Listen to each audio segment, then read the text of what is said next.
ASN sebagai garda terdepan untuk melayani negara tentunya juga menjadi garda terdepan untuk menyosialisasikan integrasi dan juga tentunya integritas yang ada di dalam negara kita Indonesia.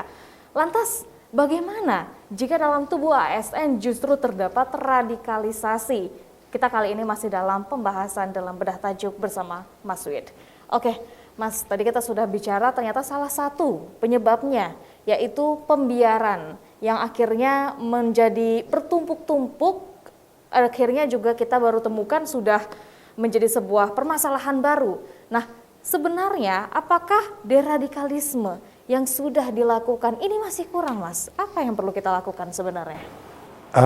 Khusus untuk ASN, barangkali sistem rekrutmen sekarang ini sudah on the track ya, ada tes wawasan kebangsaan, kemudian ada tes-tes serangkaian tes lagi.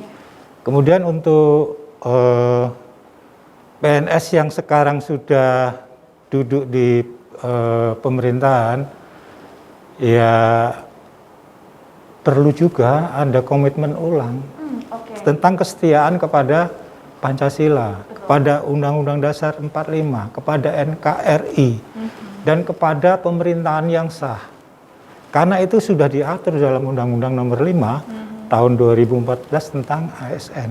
Dan itu undang-undang loh yang mengatakan itu undang-undang, yang memerintahkan itu undang-undang, bukan siapa-siapa tapi undang-undang negara ini. Betul, betul. Jadi memang kita bukan hanya fokuskan kepada yang akan masuk saja, tetapi justru kepada yang sudah cukup lama mengemban diri sebagai ASN itu harus terus-menerus diperbarui begitu ya Mas ya. Nah, kalau menurut Mas Wid sendiri, apa nih tantangan yang mungkin dihadapi oleh para ASN tentunya untuk terhindar dari radikalisme?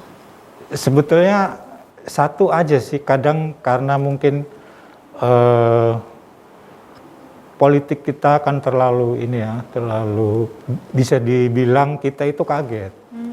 Kaget setelah reformasi, kita dulu ada 3 partai, sekarang sudah menjadi begitu banyak partai. Mungkin banyaklah ini ASN ini yang menjadi simpatisan partai tertentu atau apa. Janganlah terjun, itu pesannya menjelas bahwa ya kalau mau jadi ASN itu ya tugasnya melayani masyarakat tanpa pandang bulu, tanpa pilih-pilih dia dari golongan mana, dari kelompok politik mana. Nah, karena memang PNS kan tidak boleh terjun ke politik praktis, apalagi terlibat dalam tindak pidana yang jelas-jelas itu melawan pemerintahan yang sah.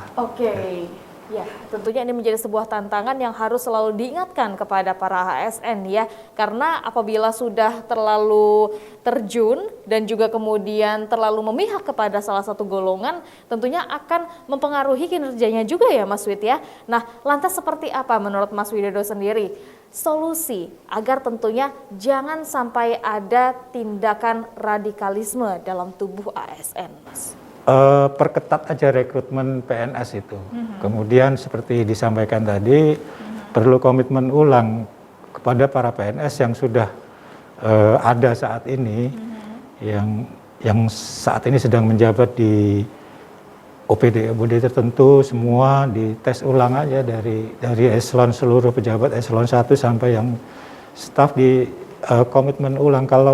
Kalau mereka memang nggak mematuhi komitmen yang mereka bikin sendiri, masih banyak kok anak bangsa ini yang masih ingin menjadi PNS. Kan faktanya terbukti bahwa setiap ada tes PNS selalu banyak ya peminatnya, luar biasa, berjibun bisa dikatakan begitu. Nah harus bersih-bersih kalau begitu ya Mas ya. Nah, kalau dahulu kita tahu ada pembelajaran P4 Mas. Nah, apakah kira-kira metode tersebut bisa relevan untuk digunakan di zaman sekarang untuk menjaga rasa Pancasila dalam tubuh warga negara Indonesia? Kalau P4 itu ya untuk zaman dulu mungkin relevan, cuman untuk zaman sekarang mungkin perlu kemasannya ya jangan seperti itulah kira-kira, karena saya juga pernah mengalami itu.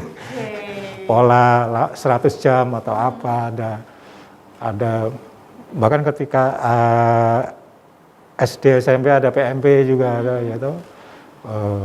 mungkin polanya atau sistemnya atau kemasannya mungkin dibuat berbeda karena tantangan zamannya juga sudah berbeda. Gitu. Betul. Nah, mungkin kita bisa mulai bukan dari taraf ketika kita ingin memasuki dalam tubuh ASN ya. Saat ini kita bisa mulai dari tingkat sekolah tentunya untuk menjaga rasa nasionalisme kita, untuk mengetahui seperti apa Pancasila itu menegakkan negara kita, dan selalu tentunya untuk mengingat mana yang baik dan mana yang benar begitu ya Mas Wid ya.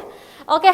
Pemirsa Metro TV Lampung, demikian untuk bedah tajuk Lampung Pos kali ini. Jangan kemana-mana, setelah ini kita akan membahas trending topik apa saja yang ada di Lampung Pos Group lainnya. Tetaplah bersama kami dalam bedah tajuk Lampung Pos.